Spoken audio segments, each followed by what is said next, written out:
What's going on, YouTube? Back at it with another video, and look, we got serial killers, disturbing interviews with serial killers.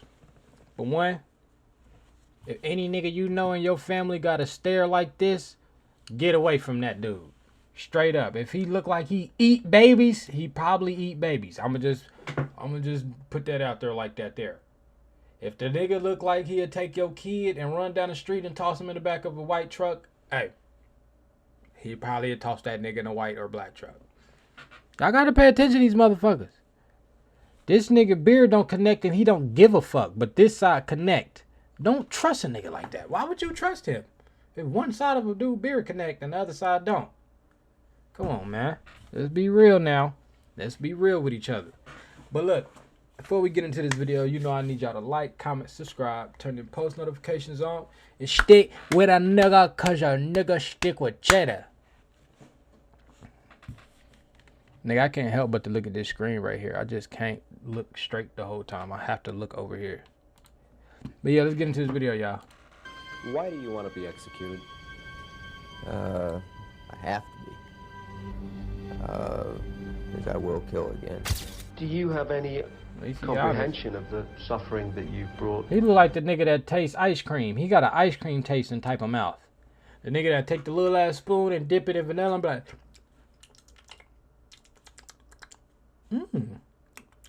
it's rich, creamy. Yeah, he look like a taste tester. He got a taste tester type mouth. The families of the people that you killed. I don't have any remorse. What the hell? These are some of the most dangerous killers who ever lived. Get ready as we delve into the darkest corners of the human psyche. In this video of disturbing interviews with serial killers, we explore the twisted minds of some of the most notorious murderers in history. Brace yourself for a journey into the depths of depravity as we uncover the shocking confessions and disturbing revelations from these cold-blooded killers. Jeffrey Dahmer. And that's why you killed them? Right. Right. Not because I was angry with them, not because I hated them. Dang, let me find out every nigga in Atlanta took the Jeffrey Dahmer outfit. That look like a Dickie suit, don't it? Every nigga in Dallas, Texas done wore this suit before. Either it was black or tan. I swear, we was out here dressing like Dahmer. Didn't even know it. But because I wanted to keep them with me.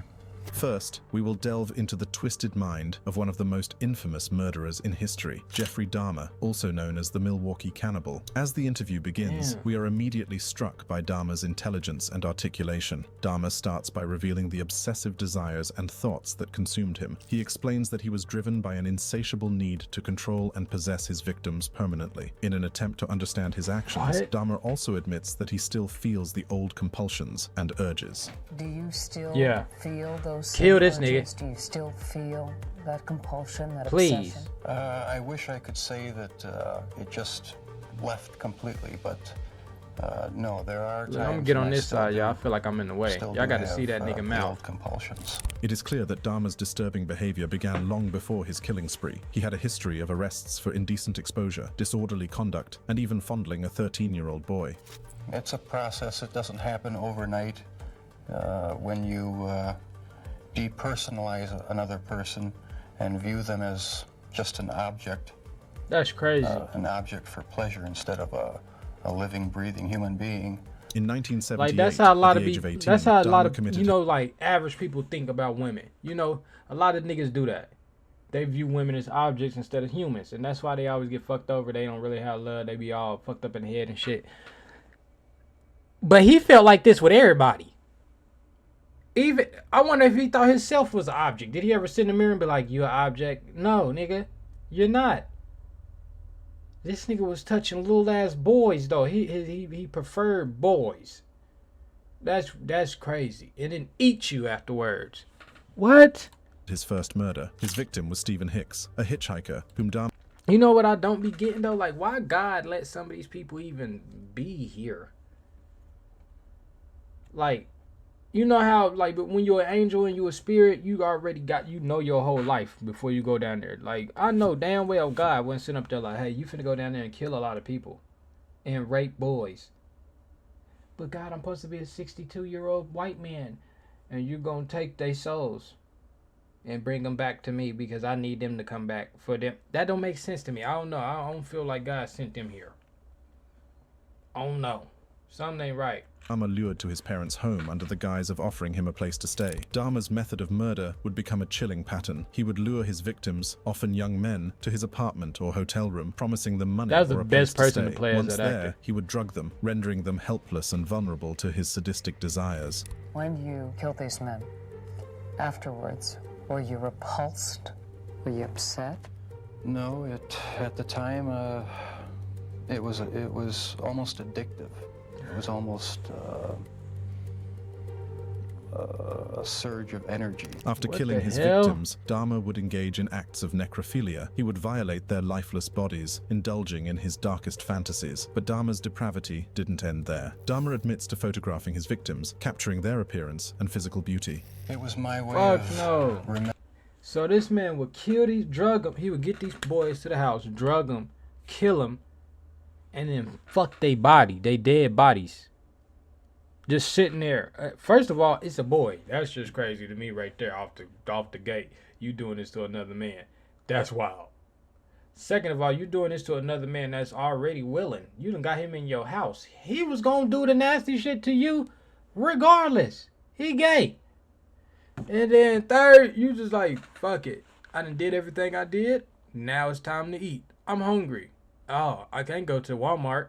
I'm finna eat this whole human right here. What?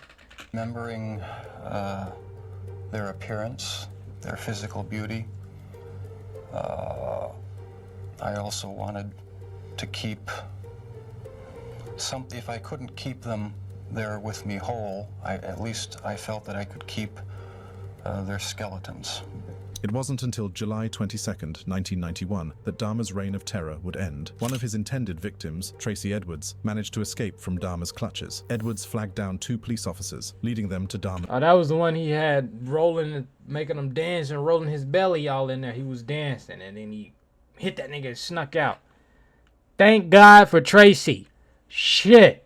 His apartment. What they discovered inside was a house of horrors. Dahmer was arrested and charged with multiple counts of murder. He was convicted of 15 of the 16 homicides he committed in Wisconsin and sentenced to life imprisonment. The judge handed down a staggering total of 957 years in prison. But Dahmer's story doesn't end there. In November 1994, they need to stop saying just 2 that. years into his sentence, 57,000 years of prison. Just say you're gonna die in there. Inmate Christopher Scarver in the Columbia Correctional Institution.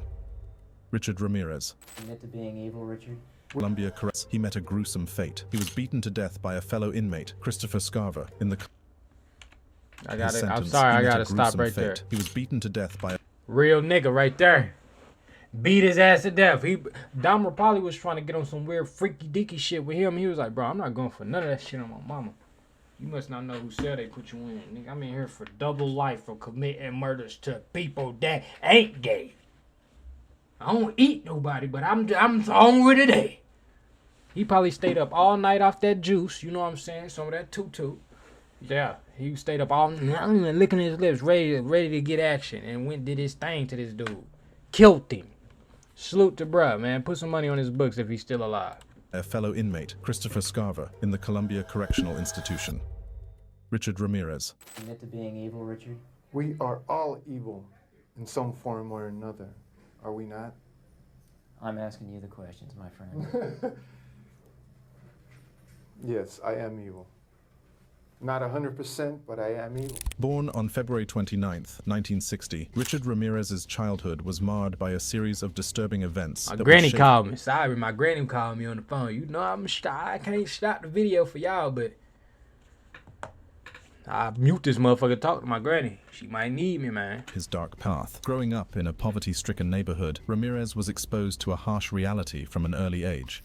A serial killer comes about by I watched circumstances like a recipe, poverty, drugs. They had him in a TV show. I think it was these things, 1973 or some shit like that. Contribute to a person. Horror stories. To a person's frustration and anger. Ramirez's criminal tendencies began to manifest during his teenage years. He started stealing and engaging in petty crimes, giving a glimpse into the darkness that lay within him. As Richard Ramirez's dark desires consumed him, he embarked on a reign of terror that would grip Los Angeles in fear. From June 1984 to August 1985, Ramirez unleashed a series of sadistic and brutal killings that shocked even the most seasoned detectives. Strangulation, beating, and sexual assault were just a few of the sadistic acts Ramirez committed. Bro looked like the devil. I mean, they did say he did like play with, you know, demon shit. Like he was into all that voodoo shit, all that devil shit. Strangulation, beating, and sexual assault were just a few of the... Bro should have been a rock star or something. Like, he should have sold his soul to the devil and just started doing music or something. He would have been perfect.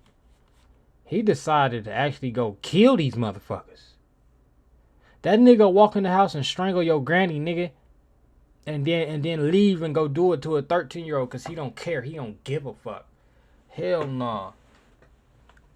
I ain't trust no nigga with long hair and a black leather jacket from now on. The sadistic acts Ramirez committed. Ramirez's motive for killing was simply to kill. He was a predator driven by a dark and insatiable urge to inflict pain and death due to his frustration. To a person's frustration and anger. And he was just evil. At some point in life, he explodes. Bro Richard looked Ramirez's like a celebrity or something. He looked like he was supposed to be big in something else other than killing. Like he looked like he get them bitches. He got like a celebrity type of look. This thing was supposed to be a movie star or something. Eventually came to an end when he was captured by a group of residents who recognized him and handed him bite over to your the nose police. off. What followed was one of America's most notorious courtroom dramas. As the trial unfolded, shocking details emerged about Ramirez's fascination with Satanism. Ramirez, however, claimed the world had been fed lies about him. What do you want the world to know about you?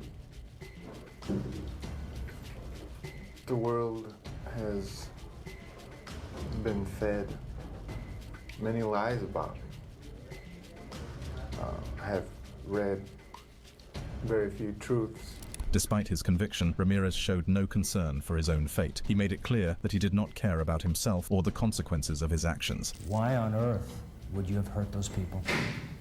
Why did you kill those people? No comments. No comments. I cannot answer that at this time. At some point, he even tried to compare his act to that of the government. In the end, Ramirez was sentenced to death in California's gas chamber, and he died while still on death row. Aileen Wuornos. All they were was shot that and left. Motherfucker was crazy. If it was a horrendous crime, why didn't I shoot him between? That motherfucker right there pick a live rat up and bite the head off and then look you dead in your eye before she kill you. Just let you know how fucking serious she is. Look at her eyelids. This bitch don't got eyelashes. This motherfucker crazy. Hell no. Between the eyes, cut their penis off, stick it in their mouth, you know, do all kinds of gross stuff. All they were was shot and left. Next, we bring you face to face with Aileen Wuornos, one of the most fearsome female serial killers in history. From a young age, Wuornos experienced a troubled upbringing marked by abuse and abandonment that would shape her into the person she would become. I hate those male... God. I hate those male cops. Real bad, because they're dirtballs. Dirtballs. The cops, the judges, the lawyers, they're all male. By the time Aileen reached her teenage years, she had become a rebellious and troubled young woman. She ran away from foster homes, seeking solace in the streets. It was during this time that she turned to prostitution as a means of survival. As Aileen Wuornos descended further into the depths of her troubled psyche, the dark woods of Florida's highways became the setting for her chilling killing spree. The unsuspecting men who crossed her path would soon become victims of her twisted rage. That bitch fucked up. Killing spree. The unsuspecting men who crossed her path would soon be... What the fuck wrong with this bitch? Screenshot. Cover photo right there, y'all. What the hell wrong with her? So you telling me she must have got done wrong by one guy, two guys. You know, guys did her wrong because she was a prostitute. So obviously you get treated wrong as a prostitute. You're going to get beat up. You're going to get robbed. You're going to get all types of shit. You're a prostitute. You out here alone too. You ain't got no pimp. Oh, wait. But yeah, she must have got done so wrong one day. Rape, robbed, and said, fuck it. Any guy I feel like it's just, you don't need to be living, she finna kill you. And she lived up to that. become victims of her twisted rage. Why would you get in the car with that, though? During this killing spree that Aileen met Trvn Moore, a woman who would become her lover and partner in crime. It was Trvn who would ultimately betray her to the police, eliciting a confession that would unravel the horrifying truth. In the end, Aileen Wuornos was arrested and tried. Maybe you were just born bad. Boy, I don't know about you. I'm telling you, man. No, I wasn't born bad. You guys got it. Stand trying to Her wife a hoe. You should have killed your wife for telling on you. How you gonna wife up a prostitute and you know she killed people and you start hiding it and being along with it and then go tell? They should have tossed your monkey ass in jail too, nigga, because you been knowing this shit for a while. tell you, man, they lied. They lied so bad to you all. She pleaded no contest to the murder charges, accepting her fate. She was sentenced to death, choosing death by lethal injection over life in prison. Her last interview was even more disturbing, as she claimed the police just wanted to paint her as a serial killer. She also talked about how the government tortured her with sonic sounds in her head. Just before the interview ended, Aileen blamed the government and society for what had happened to her. Yeah, thanks a lot. I lost my fucking life because of it. Couldn't even get a fair trial. Couldn't even get a fair investigation or nothing. Couldn't even have my appeals right. You sabotaged my ass, society, and the cops, and the system. You did, bitch. Got executed. Wesley Allen Dodd. Why do you want to be executed? I have to be. Right, they don't want to die. Because I will kill again. Wesley Allen Dodd was born on July 3rd, 1961, in Toppenish, Washington. At first glance, his childhood seemed ordinary, but behind closed doors, a different reality unfolded. Dodd claimed that he was never abused or neglected as a child, but his diary, written during his imprisonment, revealed a different story. In those pages, he detailed the emotional and physical abuse he suffered at the hands of his father. By the age of 9, he discovered a disturbing truth about himself. He was sexually attracted to other boys. This realization would set the stage for the horrifying acts. See, that's why that's why a lot of gay people wouldn't accept it. You hear me? Y'all accept it now because like it's 2024, bro. Gay is just gay. It's all types of ways to be gay nowadays. You could like to wear cowboy boots and like to wear horses with horse hooves on your hand and walk like a horse. That's gay. Now we got a gay where like you just like boys. Then you could be gay if you just don't like nothing. Then you can be gay if you just like yourself. I don't know. It's just nowadays it's different. We got all types of gay. Back in the day, if you was gay, you was crazy because this shit wasn't natural. Something wasn't right. You was in the house, and the ones that came out end up being shit like this, serial killers and weird shit. Not all the gay people, no, but majority of the motherfuckers in the past had some weird, some mental shit going on with them. Something ain't right. You found out you like boys and your daddy... nigga... To define his... How the fuck you find out... How the fuck your daddy just put his hands on you and now you want to kill people? You ain't got your ass whooped before? See, that's the thing with that skin color right there. No racism. But some white people, like when I say white people, y'all know what I mean. I mean them ones up there. The ones that's in the hood with me and you Caucasian, you ain't white, nigga. You black just like me. But them ones, yeah, the one getting their ass whooped, they get one whooping and start killing people. How does that make sense? His life. Dodd's criminal history began when he was just 13 years old. No, I would do it again. I've been molesting kids nonstop since I was 13 years old, over half my life. Oh, he fucked up in the head. I've been just molesting kids since I was 13. I'm gonna do it again. Kill me or let me out. Huh? You been molesting kids since you was 13 and you blame it on because your daddy beat you one time? Put his hands on you? He was putting his fucking hands on you because you was doing weird shit. He like to take all the motherfucking the doll heads and just take them off and stick his dick on the inside of the hole. He was one of them. He was weird. That's why your dad came in and slapped you in the back of the head. He didn't do it for nothing. Anything happened, I can guarantee I'd do it again, and sooner or later I would kill another child. In a series of chilling acts, Dodd sexually assaulted and murdered 2 brothers, Cole and William Neer. The depths of his depravity knew no bounds, as he later abducted and killed 4-year-old Lee Iserly. Oh my God! Lives were brutal. What makes you want to molest a 4-year-old? Like, at all? Like, So you see, y'all, bro, man, if you watching my video right now, you got the urge to molest a child, bro, on God, unfollow me, unsubscribe to me. I don't care what you do, block me. Don't, man, bro. That shit lame in the bitch. I'm low-key getting mad now. I don't even really want to watch this fucking video. So you telling me you see a motherfucking your niece or your nephew or somebody or a motherfucking kid and you look at it and be like, I want to stick my dick in that. Like, that's how y'all be thinking, bro? That shit, man, that shit down there make a nigga mad, bro.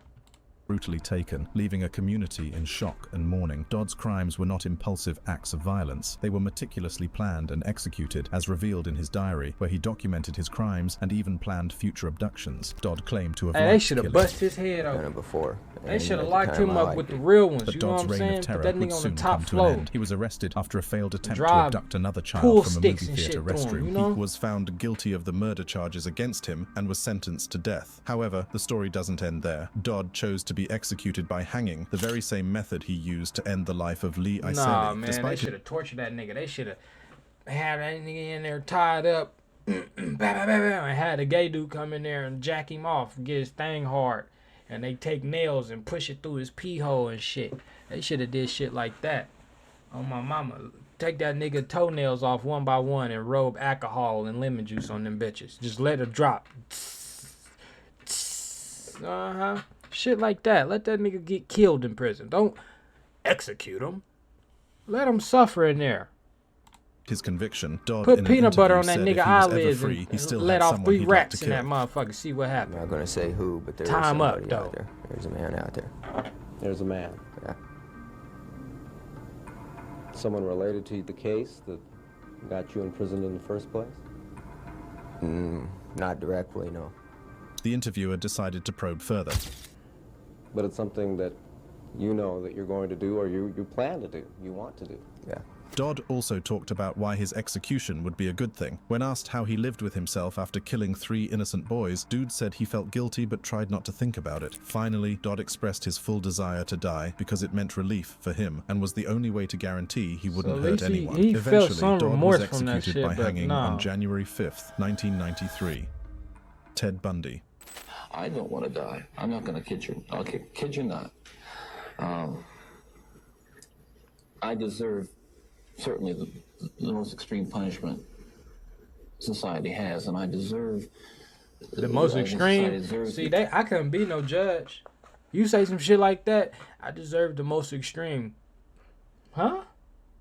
Order in the court. Order in the court. We bringing it back stoning. We gonna line this nigga up in the middle of the town, nigga, and everybody get any size rock from your front yard. Everybody gets a throw in, and we all finna whack this nigga. And whoever the victim family is, oh, y'all get bricks. Y'all get to throw bricks. Oh God, we bringing stonings back. We got to with these niggas like this. We gotta put an example out there for molesters and serial killers. Something ain't right. We need to stone these niggas. Protected from me. Those are the words of Theodore Bundy, one of the most prolific serial killers in America's history. Bundy's childhood home was filled with love and stability. His grandparents, Samuel and Eleanor Cowell, played an active role in his upbringing, providing additional support and guidance. As Bundy entered his teenage years, he began to show signs of rebellion and a growing fascination with violence. In his interview, Bundy emphasizes the significant influence of violent pornography on individuals like him. He believes that exposure to explicit and graphic material played a pivotal role in the development of his violent tendencies. Violent pornography. We're talking about, like, if you in the house, right, and you always wonder if you was crazy, what type of porn you watch? That's gonna let you know if you crazy or not. If you just go in there and you like watching how, you know, natural, they kiss and then they get to it, or they get to it, or they might be doing their thing, hand on throat, you know, natural shit. But if you like to see that bitch get tied up and strangled, and then get fucked, and she getting her mouth hold open, and he slapping her and all that shit. You like to see her in there bleeding at her nose. You might be fucked up. You might be fucked up in the head, because that shouldn't have your dick hard. You like to see 6 niggas killing this girl, cramming her shit like a motherfucker. And shit in that bitch, damn near skinny little white girl get crammed by 16 black guys and it look like rape. Yeah, you weird, bro. It ain't no way y'all watching that whole video. If you watch any porno, the whole video, you weird. Can't nobody watch the whole video. You know, you like cut to the part that you want to get down to, and you get down. You don't.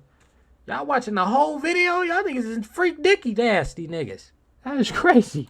About an influence, that is the influence of violent types of media and violent pornography, which was an indispensable link. Violent pornography. In the chain of behavior, the chain of events that led to the behaviors, to the assaults, to the murders, and what happened. Over time, Bundy would go on to commit over 30 murders, yet he claimed he was innocent when he was newly apprehended. Salt Lake, when you were extradited, you issued a statement saying you feel that everything will turn out all right, that you are innocent. Do you still feel that? Yeah, more than ever. He even stated that he was angry at being locked up for a crime he didn't commit. Sure, I get angry. Very, very angry. You don't look angry, nigga. You killed 30 people. For something I didn't do, and I don't like my liberty taken away, and I don't like definitely being like did an animal, that. and I don't like people walking around and ogling me like I'm some sort of weirdo, because I'm not. However, he eventually admitted to the murder, and right before he was executed, Bundy in his last interview said while he deserved to die, it didn't change what had happened. Because there is no way in the world that killing me is going to restore those beautiful children to their parents and oh, now they're correct beautiful. And soothe the pain. Ted Bundy was eventually executed in the Rayford electric chair on January 28, 1989. His last words were, "I'd like you to give my love to my family and friends." Carol Edward Cole. Why not fight for your life? I just don't care to. Carol Edward Cole. Dang, bro, before we get in there, look, bro. So I got this little toy, little AK-47, right? It's fake, a little toy thing. I accidentally broke it just a minute ago. I'm sitting here playing with it. Bah! Broke that motherfucker off. But it didn't do nothing, turn that thing into a Drake. You know what I'm saying? Ha! I just made me a Drake off for free. Hey, that. Yeah. Was born in Sioux City, Iowa on May 9th, 1938. From the very beginning, his life was marred by turmoil and emotional abuse. His mother, a deeply troubled woman, inflicted unimaginable pain on young Carol. At the tender age of 8, Carol Cole drowned a classmate, a chilling act that sent shockwaves through the community. As Carol grew older, his violent tendencies escalated. Carol's violent urges landed him in various mental hospitals, where he was diagnosed with antisocial personality disorder. But despite this diagnosis, he was released back into society, a decision that would have devastating consequences. The true extent of Carol's depravity was revealed when he attempted to strangle an 11-year-old girl, leaving her traumatized and scarred for life. This heinous act resulted in a 5-year prison sentence, but it was a punishment that did little to alleviate Carol's guilt. After his release from prison, Carol relocated to Nevada, where he continued his reign of terror. He targeted women, often choosing those he believed to be unfaithful. Carol's reign of terror came to an end when that nigga killing hoes and sluts. Straight up, I know that's right. At least he ain't raping little boys. He only raping girls that slut. That's like that one little that one short film I watched. It was called Slut. No, dead serious, bro. Y'all go to my short film playlist, and it's a video called Slut, and the dude on there, he only killed women that was that. If you was a hoe, you was a freak, you just down to just have fun and party and do that nasty shit, he finna kill you. But if you was a lady and you took care of yourself and you really was maintaining your life, he let you go. He didn't even want to talk to you. Like, have a good day. That shit's crazy. You know what else was crazy? Look down here. 444. I'm just saying. He here with y'all and he watching. And when I say he, I mean as in like he, human, not she, not a human, not like, hey, that's a guy, that's a lady. No, we talking about God, the spirit, you know what I'm saying? That feeling you get in your stomach, you know, right there, that light right there on my mama, that pineal gland, that's what I'm talking about. Yeah, they talking. But is you listening? Was convicted and sentenced to life in prison in Texas. But justice wasn't finished with him yet. In 1984, he was extradited to Nevada, where he faced trial for the strangulation deaths of 2 women. The evidence against him was overwhelming, and he was sentenced to death. In an exclusive television interview, he discussed the suffering he had inflicted upon his victims, expressing a twisted sense of remorse. He singled out an 11-year-old girl, a victim from 1967, as the source of his deepest guilt. Are you sorry? For the victim? Yes. Yes. Are you? Anyone in particular? especially the one that was the 11-year-old girl way back in 1967. The interview took a chilling turn when Carroll was asked about the possibility of pain during his impending execution, since it was the first time the state was using the lethal injection method. You know, if I said if I wasn't concerned about that, I'd be lying. Because everybody wants to go the, you know, easiest, most comfortable way. The ultimate question of whether Carroll believed he deserved to die hung in the air. Unable to answer directly, he acknowledged the gravity of his crimes and the magnitude of the ultimate punishment. Considering you what he had deserve to done, die. he Nigga, he believed was he killing deserved people. the fate that awaited him. Do you deserve to die? I can't answer that question. Well, I wouldn't. I don't know. I don't really wish death on people like that. I wouldn't say he deserved to die, but he deserved to live a fucked up life. Like he deserved to receive a lot of karma. You know what I'm saying? But I ain't necessarily saying he need to lose his life, because if you just lose your life, it's just like you just got the easy way out, bro. That's how I feel. I feel like you do real messed up things to people, you deserve karma. For real. Every karma you get. But to just die, that's like unplugging the game. Like, that's like losing. Like, fuck, you losing in 2K, last 2 seconds on the game, and he finna beat you, and you unplug the game and quit. He can't even say he beat you, because you just fucking turned the whole game off. Like, man, nah. The question. It is the question. For what I did, yes, I think I deserve to die. On December 6th, 1985, Carroll's execution was carried out by lethal injection, a method that would bring an end to his reign of terror. Gary Ray Bowles. It's not hard to kill somebody. You can kill somebody pretty easy if you have the mindset. Not for real. It was the year 1994 Literally when could. Gary Ray Bowles embarked on a chilling killing spree that would send shockwaves through the nation. It all started in the vibrant city of Daytona Beach, Florida, where Bowles met his first victim, John Roberts, at a local bar who offered him a place to stay. Little did Roberts know that this chance encounter would lead to his untimely demise. According to Bowles, an image showing on Roberts' TV triggered him into murdering the other man. That video triggered a memory that I had blocked out of me being a little kid. The switch went on, and that was it. And I just snapped. 7 weeks after the chilling I murder just of John snapped, Roberts, went killing Gary Ray people. Bowles continued his reign of terror, leaving a They trail look of like that devastation one actor in that his played in wake. that movie I X. was on a real adrenaline. You know that movie when he was a white man, he was racist at first, and he made that black dude put his mouth on the curb and he kicked the back of his head, made all his teeth and shit come out. He looked like that dude. Then he went to prison, but when he got out of prison, his a black guy ended up killing his son in the school, like shot his son. That shit crazy, boy.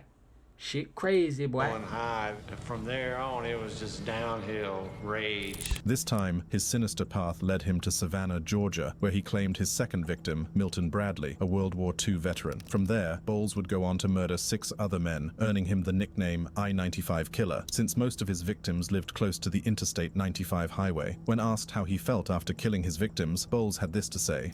I don't know.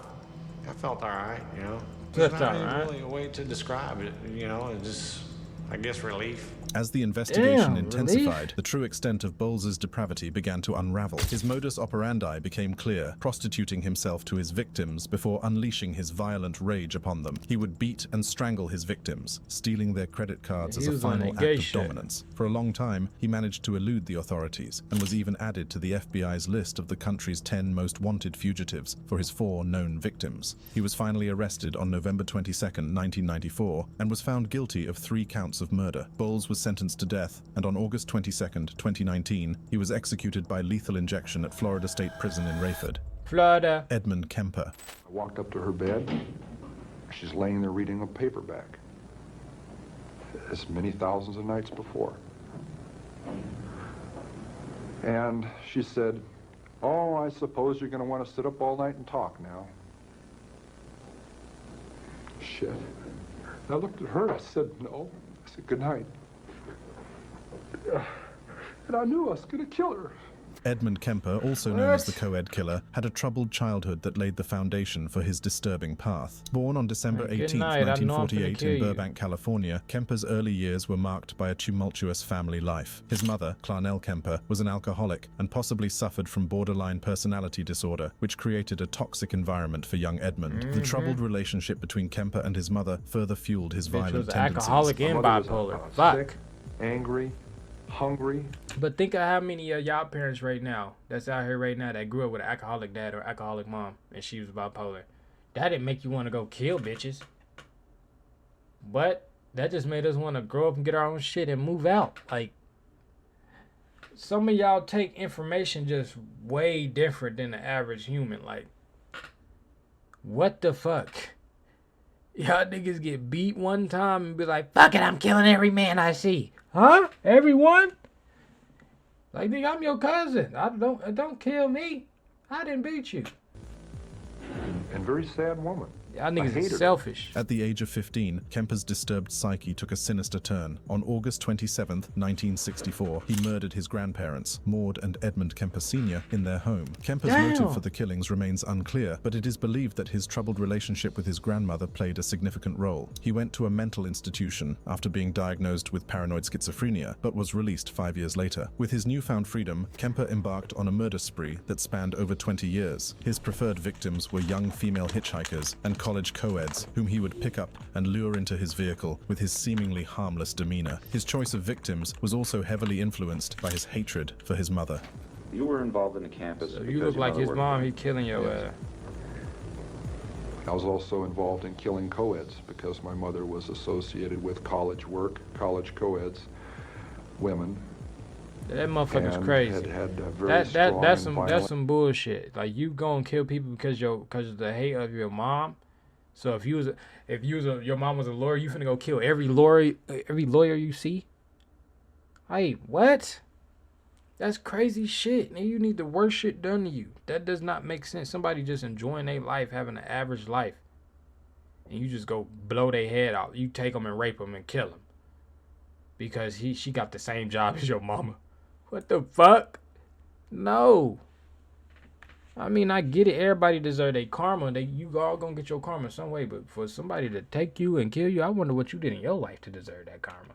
Bluntly outspoken position on men. Once in his control, Kemper's true sadistic nature would emerge. He would rape, torture, and ultimately murder his victims, fulfilling his twisted fantasies. Kemper's ability to appear normal and non-threatening allowed him to gain the trust of his victims, making his crimes all the more horrifying. I lived as an ordinary person most of my life, even though I was living a parallel and increasingly sick life, other life. One victim let me back in the car. I locked myself out. She opened the door for me.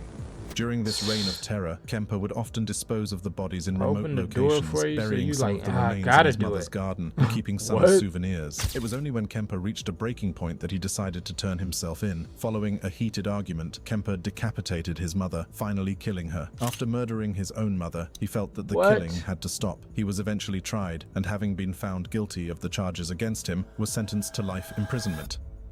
Oscar Ray Bolan. That's crazy, so you're saying you didn't bro. Murder these women? You didn't murder Natalie Hawley, Stephanie Collins, Terry Lynn Matthews? No, I didn't know. I've never seen them, never met them. These are the words of convicted serial killer Oscar Ray Bolan. What makes them even more chilling is his persistent claims of innocence, even when the evidence against him was overwhelming, including the testimonies of 3 family members. Born on January 22, 1962, in Portland, Indiana, Bolan's early life was marred by a troubled childhood. He was subjected to physical and emotional abuse from his parents. As he grew older, his troubled upbringing manifested in a series of brushes with the law, foreshadowing the darkness that lay ahead. It was in Tampa, Florida, where Bolan's true nature would be unleashed. As a young adult, Bolan became a serial killer, targeting and brutally murdering young women. On January 25, 1986, the first murder attributed to Bolan sent shockwaves through the community. Natalie Blanche Holly, a 25-year-old night manager at a local restaurant, was brutally stabbed to death. What I get out of all this right now is that if you're born black, you're probably not going to have the trace of a serial killer. It just don't have, you're not going to be born with that. Because I ain't seen nobody on here with that type of, what's the name? Skin tone. 2, if you at the age of 35 to 60, you good. You good. If you, I'm gonna say 40 to 60-year-old, you straight. Serial killers ain't looking to kill you. They don't care about you. You go get your 401k or something. They trying to kill little babies, little kids, little boys, little girls, teenagers, and college girls. They not trying to kill no old people unless it's their parents. That's what I done got out of this. Serial killers only go for kids and super duper old people. That's their parents. Straight up. That cause trauma in their life. And y'all see that right there too. Speak up. 2211. Can't make this shit up. 2550. What's a half 50? 25. I can't make this up, y'all. This shit just in the pudding right there. It's just right there in the pudding. Of the crime sent a chilling message to the residents of Tampa. A serial killer was on the loose. Months passed and the body count continued to rise. Stephanie Collins and Terry Lynn Matthews, 2 more young women, fell victim to Bolan's insatiable bloodlust. Bolan's crimes remained unsolved for nearly 4 years, leaving the families of the victims desperate for answers and justice. The Tampa Bay area was gripped by fear as the elusive killer continued to evade capture. It wasn't until 1989 that a breakthrough came, thanks to a tip from the husband of Bolan's ex-wife. This revelation would lead to the unraveling of Bolan's dark secrets and the eventual end to his reign of terror. Witnesses, including Bolan's half-brother and cousin, came forward to testify against him, providing damning evidence that would ultimately seal his fate. Bolan was found guilty and sentenced to death for the murders of Natalie Blanche Holly, Stephanie Collins, and Terry Lynn Matthews. Bolan, however, had maintained his innocence ever since. The state's about to kill me, and they think they're getting justice, and I'm like, well, I'm not getting justice. They're just gonna kill somebody else. He continues by saying the state of Florida was you murdering ain't a problem an for innocent man. them to I've kill, been though. hearing you talk for the last 20 minutes, and you're going over the case. You're going over the evidence and talking about it being flawed and tainted and planted. So is Florida basically killing an innocent man? Yes. However, Bolan stated yes, his get me out of execution, here. however, would No. be a release from his punishment. As the nation watched, Bolan's life came to an end on January 7th, 2016, when he was executed by lethal injection. Arthur Shawcross. Do you have any nigga comprehension blinking like of a the motherfucker. suffering that you've brought the families of the people that you've killed? I don't have any remorse. Arthur John Shawcross was born in Kittery, I don't Maine, the have first any of 4 remorse. children of Arthur Roy Shawcross and Elizabeth Bessie, Yarakis Shawcross. He claimed that while growing up, his mother performed oral sex on him for several years, starting from when he was just 7. He also claimed that while in junior high school, Oh, he that's had some sexual disgusting relations with his shit, sister. bro. although- Like, man, sorry for him, bro. God damn. Imagine growing up from the age of 7, your mama was sucking your dick. Huh? Like, bro gonna be fucked up in the head. He couldn't even really enjoy. Imagine going outside to play with your friends after your mama just gave you some head and you just like, you was just raped. You can't even go play with your friends the same. You can't even just like hang out with people the same. And then you terrified of your mama. You scared of other people's moms, nigga. You fuck around, grow up to be gay. Like, damn, bruh. Leave them kids alone, fam. Before they grow up and kill everybody. Though his family denied these claims, Shawcross insisted it happened. Whatever the case, it was clear Shawcross was a troubled individual who was heading for a dark turn. Do you know what evil is? Sure. Are you evil? Somewhat. On May 7th, Somewhat. 1972, Shawcross sexually assaulted. That nigga ain't got no type of chin. He can kill all he want, but I know one thing he ain't good at. Folding some motherfucking clothes. It ain't, you know how you gotta put your shit like this and then fold it up? That nigga can't put nothing right there. That bitch gonna just be like, that's like putting something under my lip and holding it to fold. Little neck, flat neck ass, flat fat neck. How your neck fat and flat? That shit's crazy. And murdered his first known victim, 10-year-old Jack Owen Blake. In September Damn, of the Blake. same year, he murdered his Jack. second victim, 8-year-old Karen That Ann nigga got Hill, 3 after first sexually names. assaulting her as well. He was immediately arrested the next day, but as part of a plea bargain, he spent only 14 years in prison. Shawcross was released in April 1987, and in 1988, he went on a killing spree, brutally murdering 11 people, most of them prostitutes. He was eventually arrested in 1990 and was sentenced to 250 years in prison. Even while incarcerated, Shawcross showed no no I form ain't of gonna lie, if remorse he was for a the black, chilling that crimes first he little committed. He even conviction, you'd have described been how done he for. gruesomely split one of his victims open without betraying any emotion. The interview ended with Shawcross stating that he didn't want to hurt anyone anymore. There's always a bad man in me. You never can get rid of it. He's behind a door somewhere. I'm trying to keep him there. I don't want to hurt nobody else. Really? Really. However, one thing that stood out was how Shawcross abruptly ended the interview when the case of the 2 children he murdered was brought up. He eventually died in prison on November 10th, 2008. Damn. The reason behind his evasion of the question, dead with him. So when the 2 kids got brought up, he just said, fuck it, interview over. I don't want to talk about it. I did what I did. I feel bad. Let me out. No, nigga, you staying here for good. You're gonna die here, weirdo. But yeah, man, that's gonna be the end of this video, man. It's kind of chilling because like these people is really out here doing it, and it's people out here doing it right now. They just ain't been caught, and it's a little kid getting done wrong right now that's finna grow up to be the next serial killer right now, seeing the worst shit in his life. And it's just like, when you think about that shit is wild. Shit is crazy. Like, to the ones that just grew up and just started killing for no reason, fuck them. But the ones that was getting raped by their parents and all that extra shit, like, god dang. That shit is wild, bruh. That shit is wild. But look, man, that's the end of this video, man. I need y'all to like, comment, subscribe, turn them post notifications on, and stay with your boy, because we dropping and we going crazy all summer. Peace.